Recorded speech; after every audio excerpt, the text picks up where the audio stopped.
Hello बच्चों, आज physics का क्लास 12 की फिजिक्स के पहले लेसन का आखिरी लेक्चर नंबर 21। इस लेसन का ये आखिरी लेक्चर होगा जिसमें हम लोग न्यूमेरिकल केवल लगाएंगे। ठीक है, इसमें कुछ न्यूमेरिकल कुछ सवाल ऐसे लगाए जाएंगे आंकिक प्रश्न आपके कि जो आपके यूपी बोर्ड के आए रहे होंगे और कुछ करवाएंगे जो कंपटीशन लेवल के। ठीक है, तो ये आज हमारा जो लेक्चर नंबर 21 से समाप्त हो रहा है पहला लेसन। उसके बाद कल से फिर पुनः लेक्चर नंबर 1 से स्टार्ट होगा जो दूसरा लेसन होगा। ठीक है, चैप्टर नंबर 2 पहला लेक्चर स्टार्ट होगा कल से। तो चलिए आज इसमें हम लोग न्यूमेरिकल को देखते हैं कैसे लगेगा। तो न्यूमेरिकल जो है लिखा है दो धन आवेश जो कि परस्पर 0.2 मीटर की दूरी पर हैं। कितने मीटर की दूरी पर रखे हैं? 0.1 मीटर की दूरी पर हैं। एक दूसरे पर 18 न्यूटन का बल लगाते हैं। कितना बल लगाते हैं? 18 न्यूटन का। यह दोनों आवेशों का योग 9 माइक्रोकूलम हो तो आवेशों का मान ज्ञात कीजिए, मतलब Q1 ज्ञात कीजिए और Q2 ज्ञात कीजिए। क्लियर? तो ये खास हमारा यूपी बोर्ड 2017 में आया हुआ क्वेश्चन है। यूपी बोर्ड 2017 में आया हुआ है। तो हम मानेंगे कि जो दो आवेश हैं, पहला आवेश Q1 है और दूसरा क्या है? Q2। दो धन आवेश मतलब दो के दोनों क्या है? पॉजिटिव। तो जो दोनों आवेशों के बीच की दूरी 0.1 मीटर है। हमें Q1 और Q2 दोनों का मान क्या करना है? निकालना है। दूरी दे रखी है 0.1 मीटर। दोनों के बीच जो बल लगता है वो कितना है? 18 न्यूटन का। हम बल का फार्मूला जब लगाएंगे तो 1/4 pi epsilon not Q1 Q2 बटा R² इक्वल टू 18। इसका मान कितना हो जाएगा? 9 × 10 की घात 9। Q1 Q2 नहीं पता है, निकालना है। इसका मान 0.1 का होल स्क्वायर इक्वल टू 18। 9 एकम 9, 9 दूनी 18। इनको कहीं से गुणा करेंगे, 9 को नीचे लाएंगे तो Q1 × Q2 बराबर 2 गुणे ये 0.01 हो जाएगा क्योंकि 2 अंक बाद दशमलव लगेगा जब स्क्वायर लग जाएगा तब, और नीचे 10 के घाते 9 आ जाएगा। 2 एकम 2, Q1 × Q2 बराबर ऊपर जाएगा तो बन जाएगा 2 गुणे 0.01 × 10⁻⁹। यहाँ 2 अंक बाद दशमलव हटाएंगे तो यहाँ -11 बन जाएगा। Q1 × Q2 बराबर 2 × 10⁻11। लेकिन हमें Q1 × Q2 मतलब अगर हम माइक्रो में बदलें तो दोनों को -6 चाहिए और होना कितना चाहिए? -12। लेकिन है कितना? 11। तो इसको 12 कैसे बनाएंगे? देखिए Q1 × Q2 बराबर हो जाएगा 20 × 10 के बाद -12 तो लिख ही सकते हैं ना, मतलब एक जीरो बढ़ाया तो यहाँ एक माइनस बढ़ा दिया, बात तो एक ही पड़ेगा ना। अब हम लिख सकते हैं Q1 × Q2 बराबर 20 × 10 के घाते -6 × 10 के घाते -6। मतलब यहाँ माइक्रो दोनों जगह माइक्रो का काम हो जाएगा। अच्छा, यहीं एक चीज़ और देख लीजिए, दो आवेशों का जो योगफल है मतलब Q1 + Q2 वो कितना है? 9 माइक्रोकूलम है। आप सोचिए, हमें केवल माइक्रो से मतलब नहीं है, केवल 9 और इधर 20 से मतलब है। जोड़ने पर 9 आए, गुणा करने पर 20। कौन सा ऐसा संख्या हो सकता है जो गुणा करने से 20 हो जाए और जोड़ने से 9 आ जाए? तो 5 और 4 हो सकता है, और तो कोई होगा नहीं। तो हम ये मान लेंगे कि जो पहला आवेश है वो हमारा 5 माइक्रोकूलम का है और जो दूसरा आवेश है वो अच्छा पहला 4 मान सकते हैं, दूसरा भी 5 मान सकते हैं, जैसा चाहे वैसा माने, कोई फर्क नहीं पड़ने वाला है। तो मतलब इसमें दो आवेश थे, एक आवेश का मान 5 माइक्रोकूलम, दूसरे का 4 माइक्रोकूलम। जब यहाँ जोड़ेंगे तो 5 4 9 माइक्रोकूलम हो जाएगा। जब गुणा करेंगे तो 5 चौक 20 हो जाएगा, इनका माइक्रो, मतलब इनके लिए 10 के घात -6, इनके लिए -6 तो -12 आ जाएगा। क्लियर? तो ये आपका पहला न्यूमेरिकल था। इसको नोट कीजिए, स्क्रीनशॉट लीजिए, वीडियो पॉज करके नोट कर लीजिए। देखिए बच्चों, ये हमारा दूसरा न्यूमेरिकल होगा। ये जो कि हमारा 2018 यूपी बोर्ड में आया हुआ है। ये 2018 यूपी बोर्ड में आया हुआ सवाल है।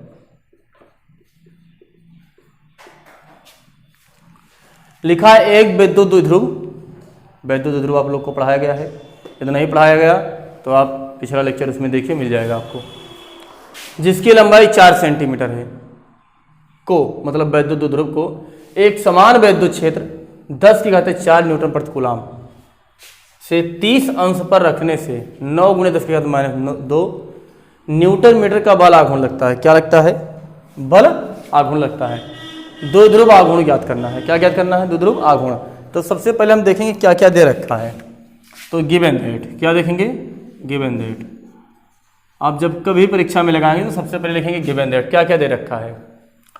तो हमें जो द्विध्रुव है उसकी लंबाई दे रखी है। द्विध्रुव की लंबाई को किससे लिखते थे? 2l से। ध्यान रखिएगा, l से मत लिखिएगा, पूरी लंबाई को 2l से लिखते थे, ठीक है। वो कि 4 सेंटीमीटर है। इसको हम मीटर में कन्वर्ट करेंगे तो 10⁻² मीटर हो जाएगा। उसके बाद वैद्युत क्षेत्र जो दे रखा है E का मान वो 10⁴ न्यूटन प्रति कूलाम है। कोण का मान कितना है? 30 अंश। बल आघूर्ण, ध्यान रखिएगा, द्विध्रुव आघूर्ण अलग है, बल आघूर्ण अलग है।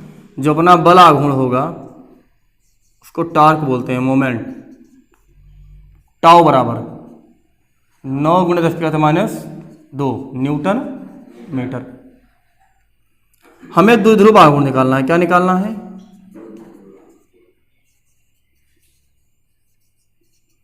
जिसको हम लोग वेक्टर P से लिखते थे। वेक्टर ये हो गया, वेक्टर हो गया, लगभग इसमें सदिश राशि की बात हो रही है। इसको भी कह लो वेक्टर, सदिश से भी होगा क्योंकि विस्थापन होता है। इसको ज्ञात करना है। आप लोग को टाउ बराबर पढ़ाया गया होगा P × E × sin थीटा पढ़ाया गया है। टाउ का मान दे रखा है 9 × 10⁻²। P का मान निकालना, E का मान 10⁴ और साइन 30 अंश। साइन इसको लिखेंगे 9 × 10⁻² बराबर P × 10⁻⁴ और इसका मान 1/2। 2 से क्रॉस मल्टीप्लाई होगा, ये नीचे आएगा तो P = 9 दूनी 18 × 10⁻² बटा 10⁴ ऊपर जाएगा तो माइनस हो जाएगा। तो P बराबर 18 × 10⁻⁶। हाँ, -4 -6 हो जाएगा। इसको चाहे तो 1.8 × 10⁻⁵ लिख सकते हैं। मात्रक क्या होगा? द्विध्रुव आघूर्ण का मात्रक क्या होगा? अरे द्विध्रुव क्या आघूर्ण क्या बताए थे? द्विध्रुव में किसी एक आवेश होता दोनों आवेशों के बीच की न्यूनतम दूरी के गुणनफल को द्विध्रुव आघूर्ण कहते हैं। तो मात्रक क्या है? Coulomb metre. क्या होगा? Coulomb metre. ये अपना द्विध्रुव आघूर्ण का, ठीक है। तो नोट कीजिए, उसके बाद हम लोग अगला क्वेश्चन लेते हैं। नोट कीजिए। चलिए दोस्तों, जो हमारा अगला न्यूमेरिकल है वो है ε0 की बीमा। बताओ की बीमा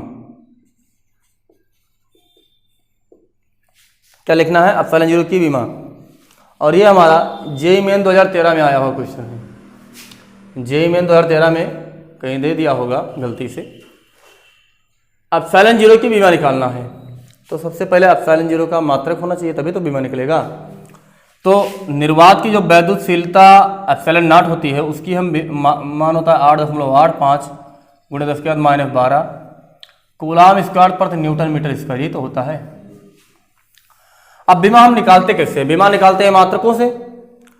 तो कूलाम का मात्रक क्या होगा? Ampere × time. बल की बीमा क्या होगी? mL/-2। मीटर की क्या होगी? L²। इनको हम ऊपर लेकर जाएंगे तो हो जाएगा m⁻⁻1। यल का पावर 2 और एक 3, यल के पावर 3 ऊपर, ये तो -3। उसके बाद ये का t देखिए -2 है, ऊपर 2 है प्लस, तो ऊपर से t का पावर 4 हो जाएगा क्योंकि ये प्लस हो जाएगा और ये पावर 2। ये हमारे ε0 की बीमा होगी। क्लियर? तो ये हमारा तीसरा न्यूमेरिकल था। इसको नोट कीजिए, छोटा सा था, प्यारा सा, नोट कीजिए। चलिए ठीक है, ये हमारा अगला न्यूमेरिकल देखिए। ये आपका बता दें कि नीट 2016 में आया हुआ सवाल है।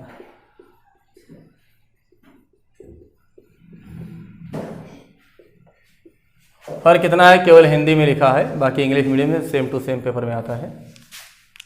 लिखा एक विद्युत द्विध्रुव को 2 × 10⁵ न्यूटन प्रति कूलाम के विद्युत क्षेत्र से 30 अंश के कोण पर रखने से उस पर 4 न्यूटन मीटर का बल आघूर्ण लगता है। या द्विध्रुव की लंबाई 2 सेंटीमीटर हो तो आवेश का मान ज्ञात कीजिए। ठीक है, तो इनको लगाने के लिए आप चाहें तो डायग्राम बना लीजिए, तो वैसे लगाएं, तो हम लोग वैसे लगा लेंगे जो जो दे रखा है। तो सबसे पहले लगाएंगे गिवन दैट हमें न्यूटन प्रति कूलाम, हम लोग मात्रक से अक्सर पहचानेंगे। न्यूटन प्रति कूलाम किसका मात्रक है? वैद्युत क्षेत्र की तीव्रता का मात्रक है। कितना है? 2 × 10⁵ न्यूटन प्रति कूलाम। क्षेत्र से कितने अंश का कोण बना रहा है? 30 अंश का मान थीटा होगा मान। कोण पर रखने से उस पर 4 न्यूटन मीटर का बलाघूर्ण लगता है। जो बलाघूर्ण लगता है टाउ, क्योंकि न्यूटन मीटर उसी का मात्रक होता है टाउ का, वो 4 न्यूटन मीटर लगता है बलाघूर्ण। द्विध्रुव की लंबाई जो होती है उसको हम यल से नहीं लिखते, 2l से लिखते हैं, ध्यान रखिएगा इस बात को, नहीं तो गलत हो जाएगा आपको। वैसे विस्थापन इसीलिए वेक्टर लगा दिया है, आपको पहले लेक्चर में बताया गया, जो द्विध्रुव का लेक्चर होगा उसमें देख लीजिएगा। 2 सेंटीमीटर, इसको मीटर में कन्वर्ट करेंगे तो आ जाएगा 2 × 10⁻² मीटर। क्लियर? हमें निकालना है कि आवेश कितना होगा। आपको मालूम होगा टाउ बराबर P × sin थीटा होता है और P बराबर 2l × Q होता है। या हम लोग 2QL पढ़ते हैं, P बराबर। अब इसको हम सॉल्व करके यल की वैल्यू निकाल सकते हैं, कोई खास कठिन नहीं, बहुत इजी सवाल है। टाउ का मान पुट करेंगे 4, इधर 2l का मान है 2 × 10⁻², Q का मान निकालना है, E का मान है 2 × 10⁵ और साइन 30 अंश।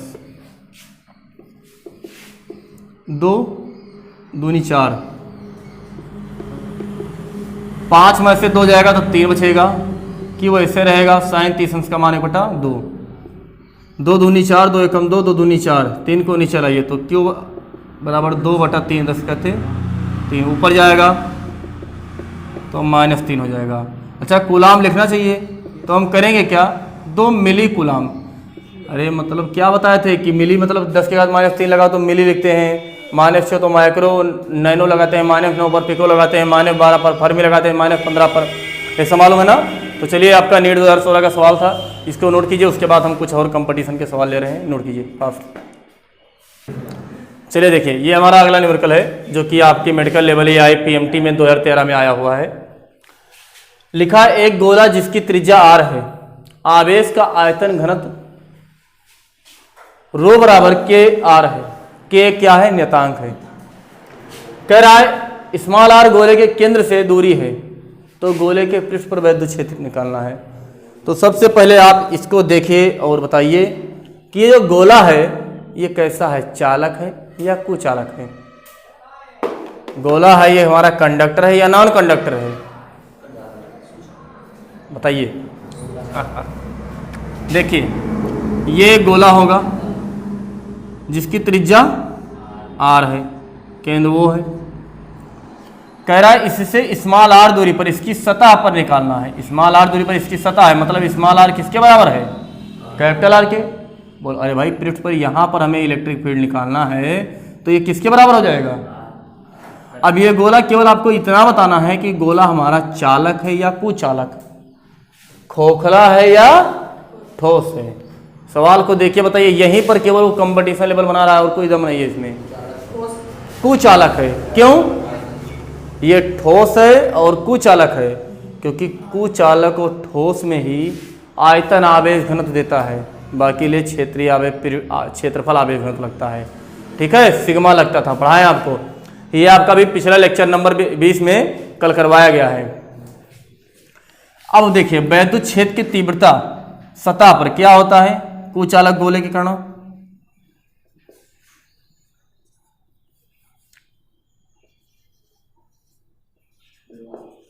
कुचालक ठोस गोले, गोले के